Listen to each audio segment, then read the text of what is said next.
Tester.co.uk.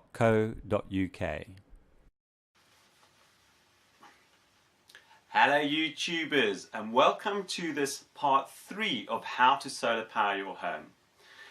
Now, you'll have seen me rubbing that solar panel, and why would I be doing that?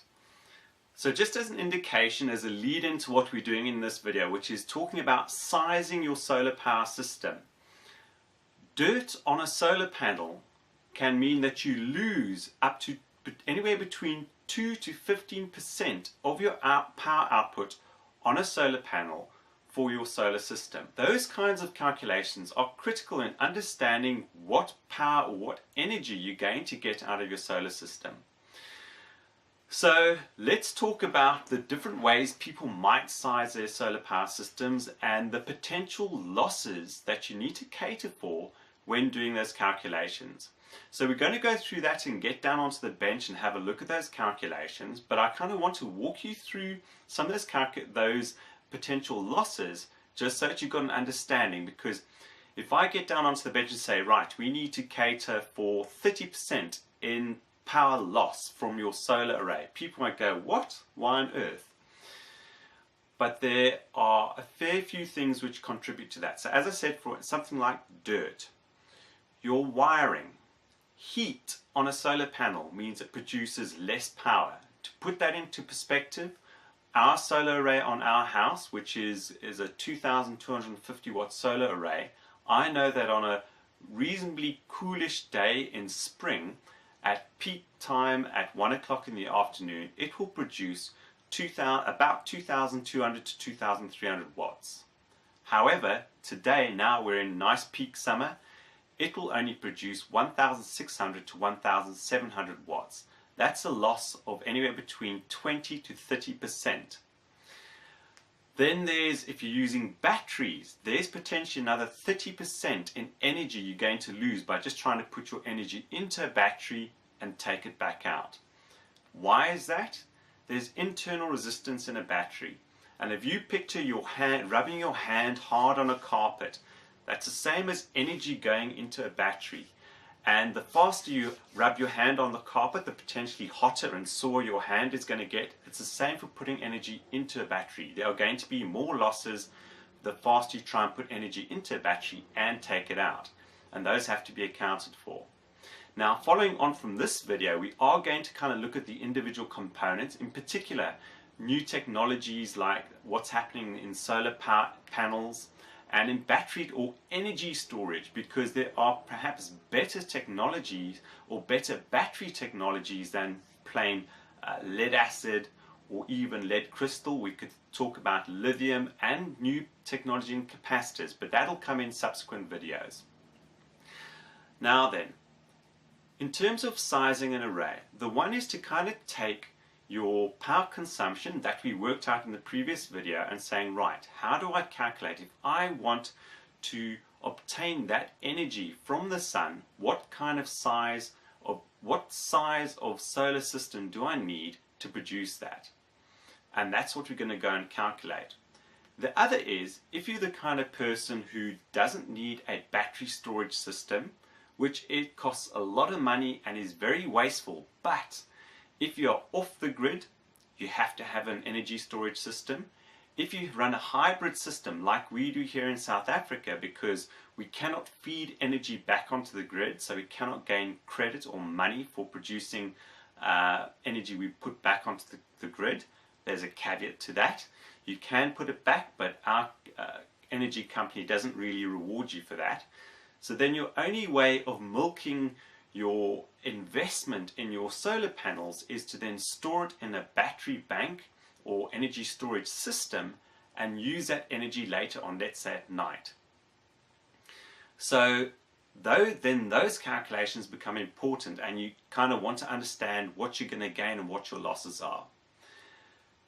Then those perhaps fortunate who are based in either the States or parts of Europe or the UK, you may be able to feed back into the grid you don't need an energy storage system because you're gaining credit for everything you're producing during the day. They're probably the most critical item that's going to judge the size of your system is the size of your wallet. It's how much money you can spend on that array, because you may as well then invest as much as you can because you're putting that straight back and earning credit for it.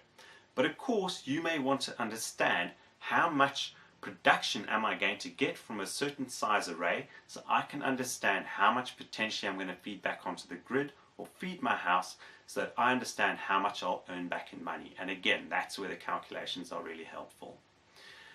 So taking note of that, let's pop onto the bench and start looking at those calculations so we start getting an idea. Right, so what I want to do is a very quick recap, and if you haven't seen the previous videos in this series, I suggest you do, because then it all kind of hangs together and makes sense. But in the previous exercise, we went and kind of made our home more efficient in terms of its energy usage and consumption, so that we could come up with a better figure ready to solar power our home.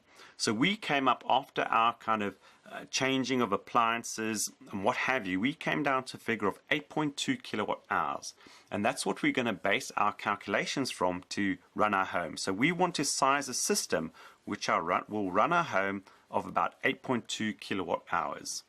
Now then, so let's start talking about those items that I did mention earlier, the losses, because they are important and can play a big part. And what I want to highlight is that sizing a solar power system is not an exact science, because when you realize that you've got to cater for things like heat, dirt, loss in your wiring, the efficiencies of the inverters, you can to a certain extent read the kind of nameplate rating or efficiency of an inverter, but that might be under ideal conditions. You don't know how much dirt accumulation you're going to have in your solar panels, or potentially what kind of weather conditions or how heat is going to affect your system. So there certainly isn't exact science, but it certainly gives you a relatively good idea. But you just have to appreciate that there are these variables, and that's what I want to make you aware of when sizing a system and how these can affect the performance of your solar power and your solar power production. Right, so the first thing to note, and these are items that we'll pick up on when we kind of look at the individual components in the next video, is that your PV or your solar panel, the manufacturer, hopefully if it's a reasonably good manufacturer, will have a data sheet or a power tolerance on that data sheet. Now on a solar panel, even though it may be rated at 250 watts, when they produce it, there can be certain issues with the quality of the way it's been put together, or the glass. There are a whole lot of items, and they have to test it, and they potentially depending on how good the manufacture process is, they will rate the power tolerance or output that you're going to get from that panel. It could be as bad as less 10%, or you could have a gain of 10%. If you've got a really good manufacturer, what you hope to see is that they have a rating of this, minus 0% versus plus, let's say, 3% or 5, because they don't want to give you a solar panel that's going to produce less power than they're actually rating it for. So this is something to be very wary of. And in that regard, so these are the losses on this side, and I'm taking perhaps an average on this side to build up a calculation for our losses. So I'm going to say that potentially our manufacturer has got a minus 2%. Now obviously these are losses, so they're not negative, they're already losses. So I'm saying we potentially got a 2% loss on our solar panel. Then potentially from heat, you can have up to 10% on average loss from a solar panel once it's installed. As I said, on mine, at the peak part of the day, I can lose anywhere up to 30% of my solar panel power production. Now obviously you're not going to have that loss at the beginning of the day, because they're going to be cool hopefully, and at the end of the day. And again, this depends very much where you live in the world. If it's fairly cool and you've got snow and they're not covered with snow, you can see power production in excess of 30% plus on a solar panel. But this is something we need to take into account. So for me living here in Cape Town, I'm putting down an average loss of about 10%. Dirt, as I said, you can potentially have dirt build up on your panels, depending on how they're mounted. If they're mounted flat, in the case of my home in Tambus Kloof that we sold, I did mount the solar panels flat. Why? Because we had neighbors behind and I didn't want to offend them by having them up on, it was a flat roof and I couldn't have them up on a rack. So there, potentially, you're going to get pooling of water and your panels are going to get far dirtier. But here, I've gone for a loss of 5%. Coming back to, again, I want to mention something about heat on a solar panel, and it's again something we'll pick up. If your panels are mounted flat on a roof, an angled roof, with, let's say, black shingles, that again can have a huge contribution to heat buildup. If you have a flat roof and you have a mounting system which gives you air behind your panels like I do, that again can help. Wiring, particularly DC wiring, you can expect a loss of anywhere between 2%, which is good, to 10% plus. Now I'm going to have a separate video covering this because this potentially is an important topic. Not only loss in your wiring, but if your connectors on your wiring are not crimped on properly, you can have extra losses. The switch gear, the fusing, all contribute. So here I'm going to take a reasonably conservative loss of only 3%. Then we get your inverter charger. So in my case, I've got both a grid tie and an inverter charger. And on both of those, I'm saying, right, you can have anywhere between, if you get a good grid inverter with good efficiency, it might have 94, 95, 96%. So you can have 2 to 15% loss. Now I've got two of those, so I'm going to average that out in this calculation at about 7%. Now, batteries, as I said, putting energy into batteries and taking it out, you can easily incur a 30% loss. So those of you who only have pure grid-tied systems and don't have to worry about batteries in terms of calculations, well then you only have to cater for, let's say, up to this point. So if we go and add up these losses, we're already looking at, and this is excluding the batteries, 27% just due to some losses. And there could potentially be all kinds of other factors which make this worse. You could have a solar installer who doesn't install things properly, doesn't angle the panels correctly, doesn't do the wiring correctly. The glass itself, there's something we haven't catered for, has a reflective value. So if you've got your sunlight coming directly onto your solar panel, because that's how they test it in the factory, then that's the most ideal situation. But as soon as you've got an angle of incidence, the glass potentially could have a reflective quality which also incurs losses. So that's something potentially that can also affect your power production. But if we have to cater for your batteries of 30%. Now what I'm doing here, I'm not purely adding the batteries in our calculation. If you did include those losses due to batteries, you're looking at potentially 57% in losses. In our system, because we've got a combination of a grid tie which directly feeds the house for part of the time, and then part of that energy also goes into the batteries and incurs losses, I'm splitting the difference. And I'm saying that on average, for a hybrid system, or particularly let's say my system, I could have to cater for losses up to 40%. But this hopefully just makes you realize the potential bits and pieces you need to consider when actually sizing what you're going to get out of your system. Right, so now let's get down to understanding if we want to produce, as I said from that previous exercise, we worked out that our house consumes 8.2 kilowatt hours in 24-hour period, or 8,200 watt hours. How do we do the calculation to size our solar system? Well, we've already worked out we've got potentially 40% in losses, so we need to add a potential 40% onto that, because if we need that net power out. So once you do that, you add the 40%, we're already up to 11,480 watt hours. Now you'll see in the calculations, for me, when I get these kind of figures, I tend to round up, obviously because of the losses, to get it to a better figure. Then there's another important fact, which is obviously location based, and that's understanding how much sunshine you get. Now, I will on my website, on my forum, have links to this information in terms of the calculations and in terms of solar radiation. So there are solar radiation maps for around the world where calculations have been done to give you a rough idea of the average peak hours per year. So as you can see, I'm using a figure of 5. I actually think, if I remember correctly, the figure for Cape Town is 5.5 hours per day of peak sunlight time. And again, that's an average. So obviously during winter it's going to be less. During summer you're going to have a longer day.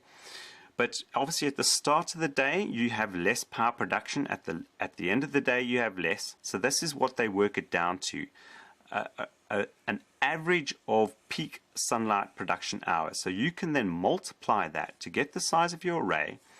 We can say, fine, we need to produce, and I'm rounding up slightly over here, 11,500 watt hours. We've got 5 hours to do that in. So if we divide that by 5, we then come down to the rough size of our array. 2,300 watts is the size of our array. And again, obviously, if you're working that backwards, if you've got an array that size and you're producing that power for 5 hours, then you get back to your energy production in kilowatt hours or watt hours. Right, so now we understand that we think we need an array of 2,300 watts. I'll give you an example just of figures of my array, which happens to be around 2,250 watts.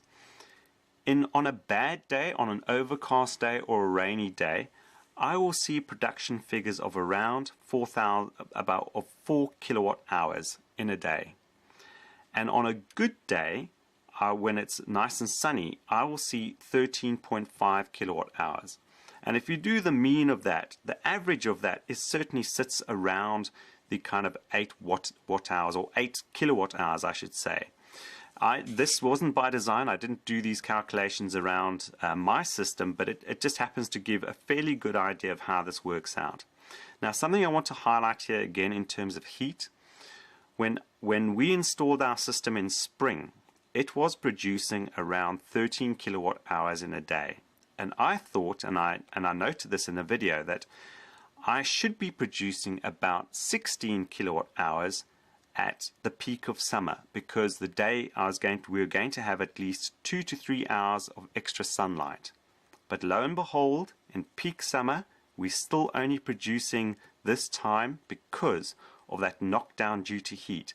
So we have more hours of production, but in the peak part of the day we get less production because of the heat, losing literally about 20 to 30% during the peak part of our day.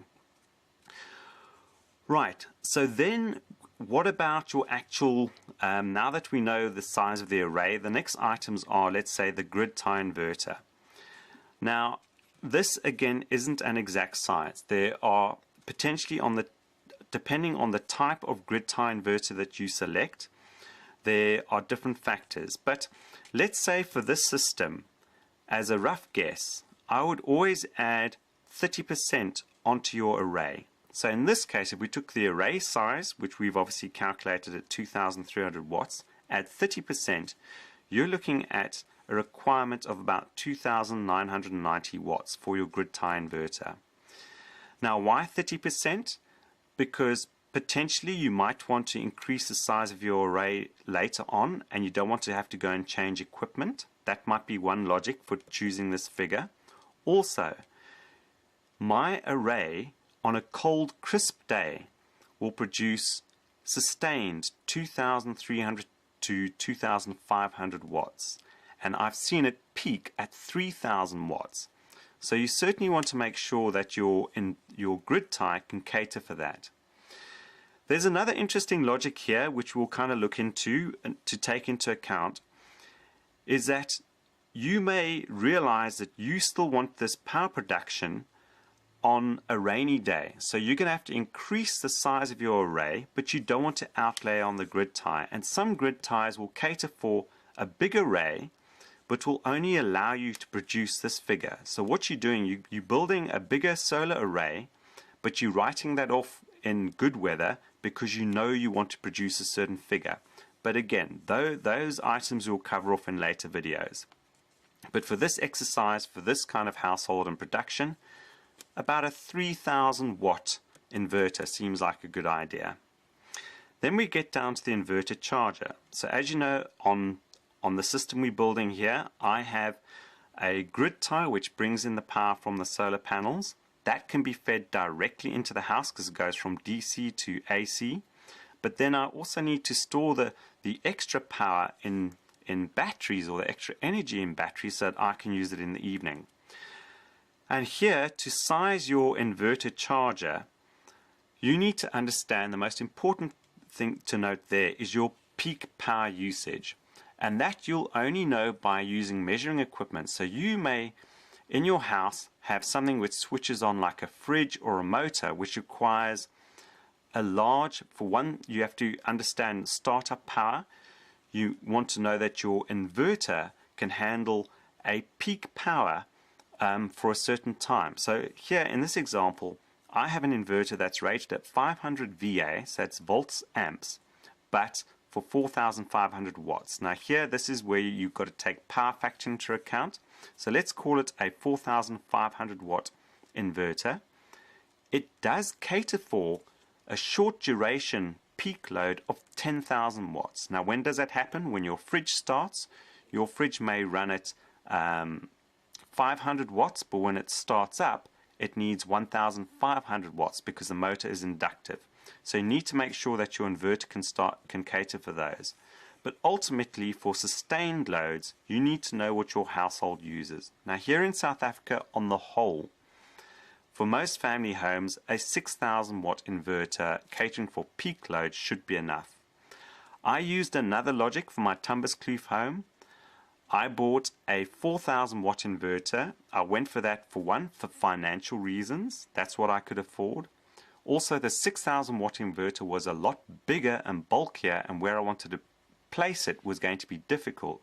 So I adopted the approach, and this is perhaps a healthy approach to adopt, that I would buy the 4000 watt inverter, and that would curb my power usage. I would still aim to reduce my footprint in terms of power consumption, and that's another healthy way to look at things.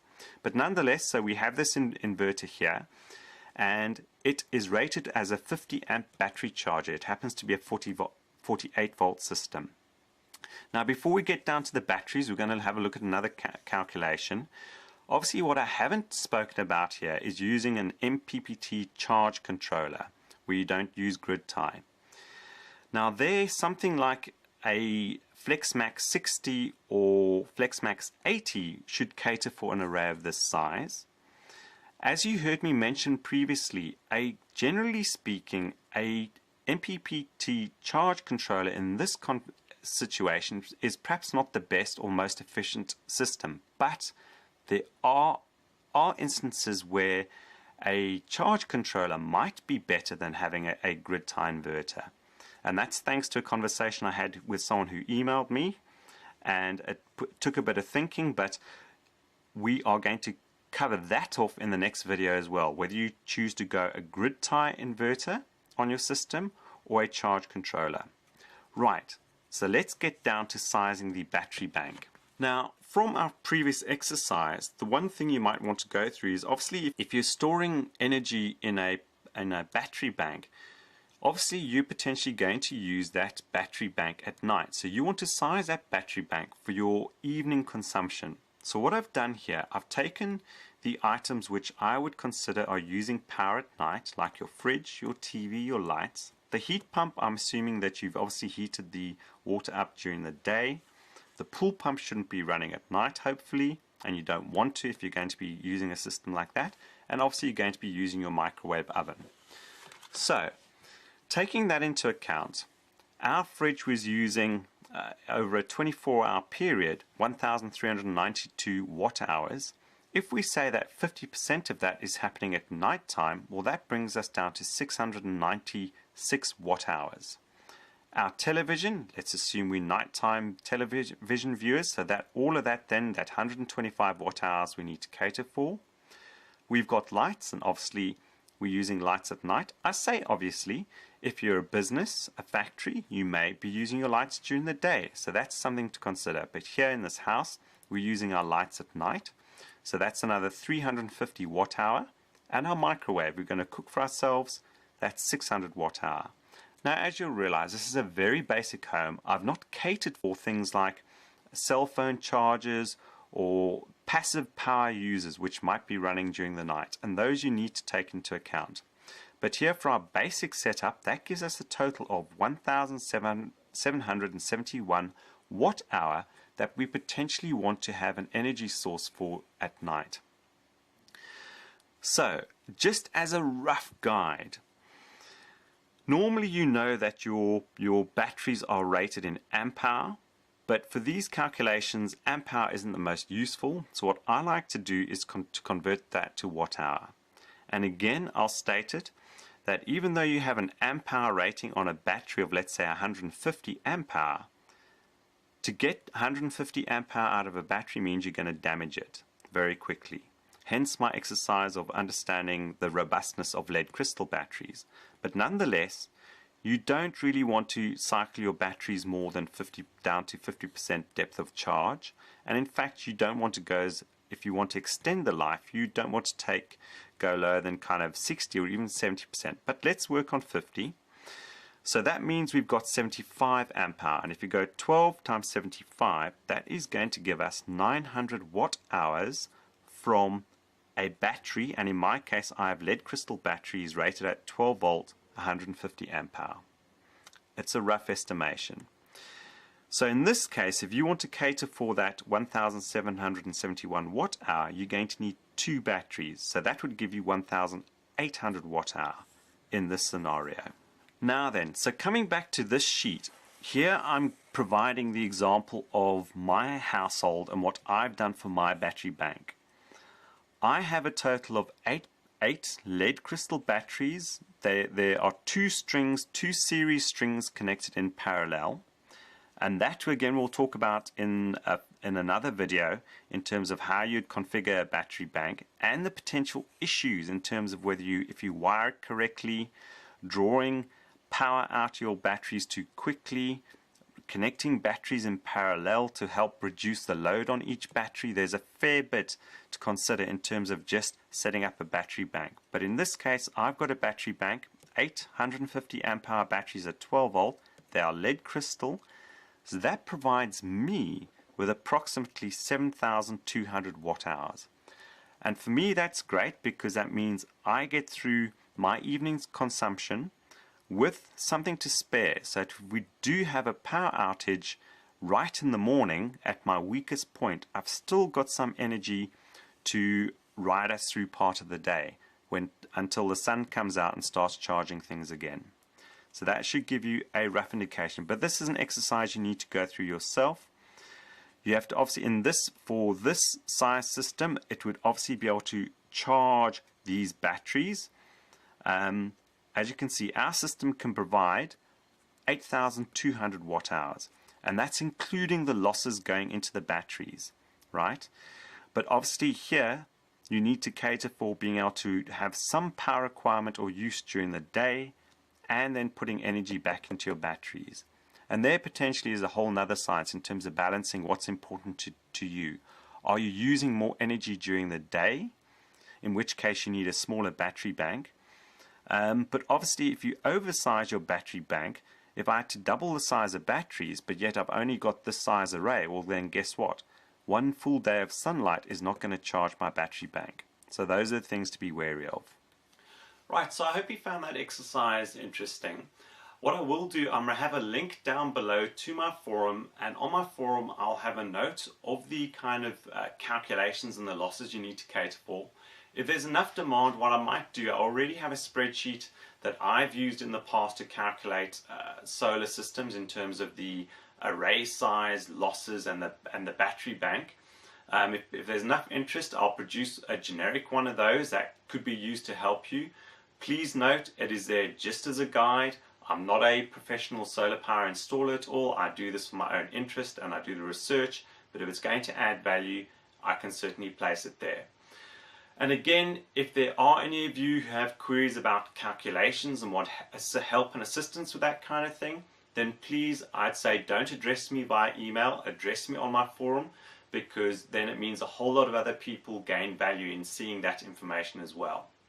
Going forward, as I said, the next video we'll start talking about specific components, i.e. like the solar panels. There's been one interesting comment which has come from a few people in terms of making DIY solar panels. Now, I personally would probably advise strongly against that. I'm going to cover that off in that video. If you realize the potential losses you have in even a cheap Chinese produced solar panel, in terms of the type of glass, the way it's put together, how well it's going to withstand the environmental conditions, you may want to think twice about producing your own solar panels, but we'll discuss that in a future video. Next is obviously understanding the issues you might have with wiring, selecting grid tie inverters, charge controllers. All of that I'll try and cover off with the kind of experience with the kit that I've had and what I've read on the internet. Then we'll also start looking into future technologies, better energy storage devices like using lithium iron phosphate or hybrid capacitors. Mentioning hybrid capacitors may sound far off, but believe it or not, even in laboratories at the moment, there are hybrid capacitor or capacitor technologies which are getting up to the storage capacity of lithium technologies. And therein lies potentially a bright future, because there's very low internal resistance, so you can put energy in very quickly with minimal loss, and you can draw it out quickly with minimal loss. And it will do many cycles. So we're going to talk about energy storage, what you need to take into account. If you invest a large amount of money in a big battery or bank, do you need to renew it in 5 years' time? Solar power technology, including micro inverters or efficiencies on solar panels, AC solar panels. There will be production of AC solar panels which become more plug and play, and you don't have to worry about all the other components. So in future videos, that's what we'll look into. I thank you very much for following this video series. If you do gain any value, please give it a thumbs up and consider sharing it on your Facebook, Google Plus or Twitter feeds. You can always support me on my Amazon store down below, or my sponsor tester.co.uk. You can go there and have a look at equipment that might be of use to you. Thank you very much for watching, and I'll catch you soon for the next one. Cheers. Tester.co.uk